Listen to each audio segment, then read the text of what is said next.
asked me, "Were you born in this country?" And I was immediately offended. And I said, "Yeah, I was born in this country." And then she says, "Do you have any kids?" I said, "No, I don't have any kids."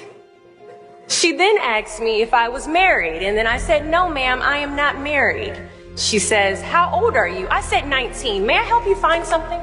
She then says, "You are the most beautiful girl I have seen." And I said, "Oh, thank you." And then she says, "I think you could be the next Miss USA." I'm in the Army, okay? We don't do pageants in the Army.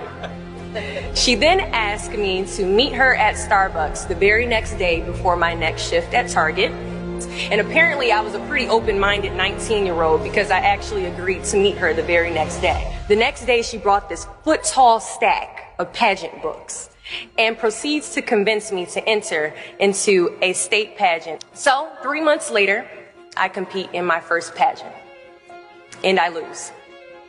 I go back the second year, compete in the state pageant. I lose. Go back the third year, compete in the state pageant and lose.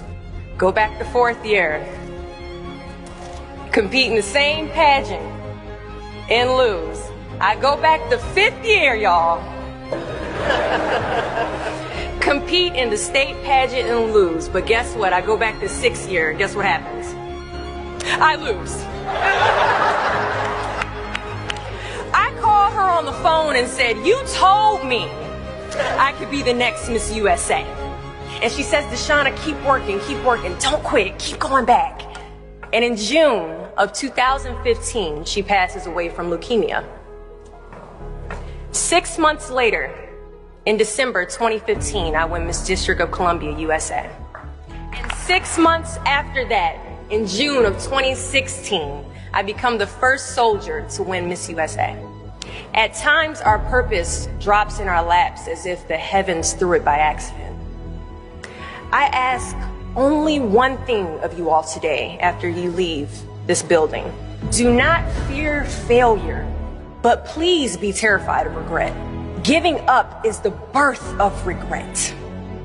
After you walk out this door, you will receive 100 doors shut, slam in your face. You will have 100 moments that will be filled with someone telling you no, or telling you, "Thank you for your application, but we regret to inform you that we've chosen a different candidate for this job." You will sit in 100 different interviews and you will not get the job.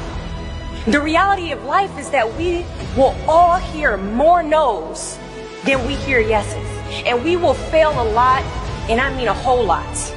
But what I ask of you today is to not take no for an answer. Don't be afraid of no's. Be afraid of the possibility of a yes that you have prematurely destroyed because you decided to quit before the clock strikes 12. I love a good no. Please tell me no. Telling me no is like adding fuel to a fire that is now set ablaze because of your single no. So today I challenge you to fight, to work, to not stop here, to believe so heavily in your aspirations that you too will not fear the word no, but instead you will choose to welcome it.